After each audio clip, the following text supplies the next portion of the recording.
अमृत के लिए गरुड़ की यात्रा और गज कच्छप का वृत्तांत। उग्र शर्मा जी कहते हैं, शौनक आदि ऋषियों, सर्पों की बात सुनकर गरुड़ ने अपनी माता विंता से कहा, माता, मैं अमृत के लिए जा रहा हूँ, उसके लिए मैं यह जानना चाहता हूँ कि वहाँ खाऊंगा क्या।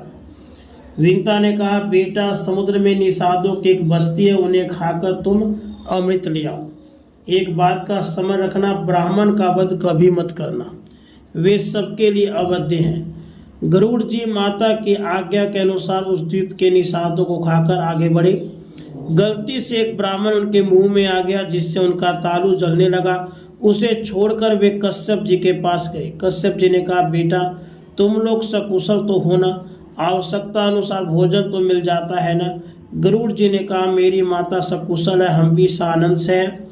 यथेच भोजन न मिलने से कुछ दुख रहता है। मैं अपनी माता को दासीपन से छुड़ाने के लिए सर्पों के कहने पर अमृत लाने के लिए जा रहा हूँ। माता ने मुझे निषादों का भोजन करने के लिए कहा था, परंतु उससे मेरा पेट नहीं भरा। अब आप कोई ऐसी खाने की वस्तु बताइए जिसे खाकर मैं अमृत ला सकूं। कश्यप जी ने कहा, बेटा, यहाँ से थोड़ी दूर पर एक विश्वविख्यात सरोवर है, उसमें एक हाथी और एक कछुआ रहता है। वे दोनों पूर्व जन्म के भाई, परंतु एक दूसरे के शत्रु हैं। वे अब भी एक दूसरे से उलझे रहते। अच्छा, उनके पूर्व जन्म की कथा सुनो। प्राचीन काल में विवावसु नाम के एक बड़े क्रोधी ऋषि थे। उनका छोटा भाई था सुप्रतीक। सुप्रतीक अपने धन का बड़े भाई के साथ नहीं रखना चाहता था। वह नित्य बंटवारे के लिए कहा करता। विवावसु ने अपने छोटे भाई से कहा, सुप्रतीक, धन के मोह के कारण ही लोग उसका बंटवारा चाहते हैं और बंटवारा होने पर एक दूसरे के विरोधी हो जाते हैं। तब शत्रु भी उनके अलग अलग मित्र बन जाते हैं और भाई भाई में भेद डाल देते हैं। उनका मन फटते ही मित्र बने हुए शत्रु दोष दिखा दिखाकर वैर भाव बढ़ा देते हैं। अलग अलग होने से तत्काल उनका अधः पतन हो जाता है, क्योंकि फिर वे एक दूसरे की मर्यादा और सौहार्द का ध्यान नहीं रखते। इसी से सत्पुरुष भाइयों के अलगाव की बात को अच्छा नहीं मानते। जो लोग गुरु और शास्त्र के उपदेश पर ध्यान न देकर परस्पर एक दूसरे को संदेह की दृष्टि से देखते हैं, उनको वश में रखना कठिन है। तो भेदभाव के कारण ही धन अलग करना चाहता है, इसलिए जा, तुझे हाथी की योनि प्राप्त होगी। सुप्रतीक ने कहा, मैं हाथी होऊंगा तो तुम कछुआ होगे। गरुड़ इस प्रकार दोनों भाई धन के लालच से एक दूसरे को साथ देकर हाथी और कछुआ हो गए हैं। ये पारस्परिक द्वेष का परिणाम है। वे दोनों विशालकाय जंतु अब भी आपस में लड़ते रहते हैं। हाथी 6 योजन ऊंचा और 12 योजन लंबा है। कछुआ 3 योजन ऊंचा और 10 योजन गोल है। वे मतवाले एक दूसरे का प्राण लेने के लिए उतावले हो रहे हैं। तुम जाकर उन दोनों भयंकर जंतुओं को खा जाओ, अमृत ले आओ। कश्यप जी की आज्ञा प्राप्त करके गरुड़ जी उस सरोवर पर गए। उन्होंने एक नख से हाथी को, दूसरे से कछुए को पकड़ लिया। आकाश से बहुत ऊंचे उड़कर अलम तीर्थ में जा पहुंचे।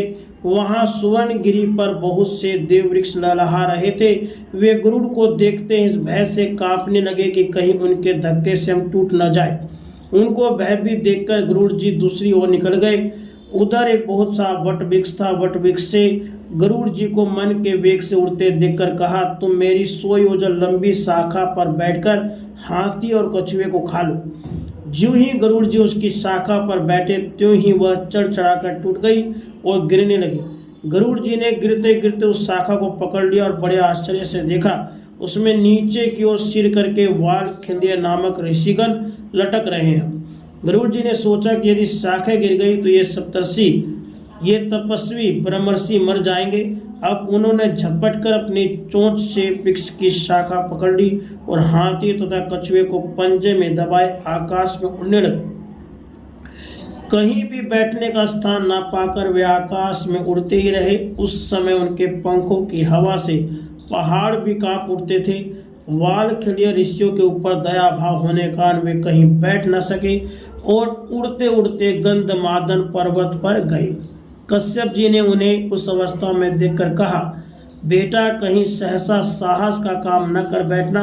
सूर्य की किरणें पीकर तपस्या करने वाले वालखिल्य ऋषि क्रुद्ध होकर कहीं तुम्हें भस्म न कर दे।